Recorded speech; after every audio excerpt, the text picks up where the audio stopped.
All right, rolling? Rolling, all right. Beto, what's your main message today?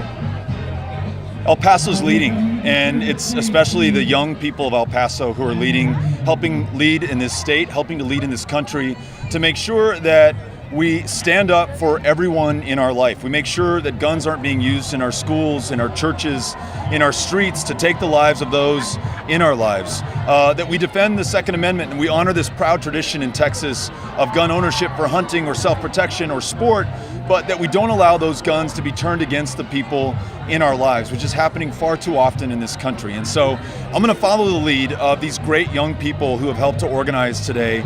Makes me super proud to be an El Pasoan and super grateful to be here with everyone who's turned out. I know you kind of said it already, but there's people saying they're trying to take our guns away. Yeah. What do you say to them?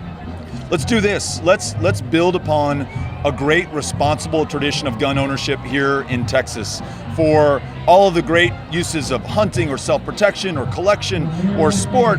And let's help show the rest of the country that we can have universal background checks to make sure that no one buying a gun is going to use that gun against themselves or someone in their life. Let's stop selling weapons of war like AR-15s to people who will then turn around and use them in churches and schools, in their homes, on our streets to kill the people in our lives.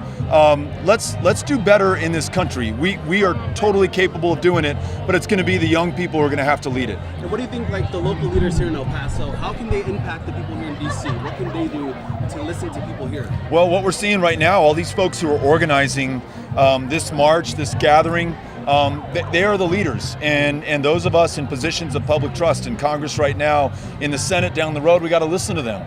And it's just important to remember that any important victory that this country has achieved, it's been in large part because of young people who have forced this country to do the right thing. They've become our conscience, and they've made us a better country by doing it. What can we learn from the parking shooting here in El Paso?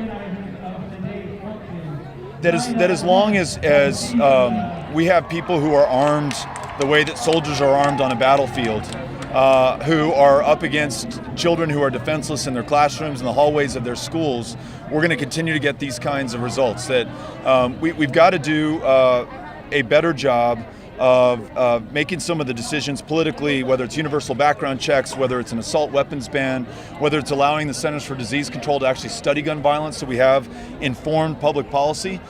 We've got to be able to do that. And again, it's going to be the young people who force us to make that happen. Do you think it's significant being a border town? Absolutely, yeah.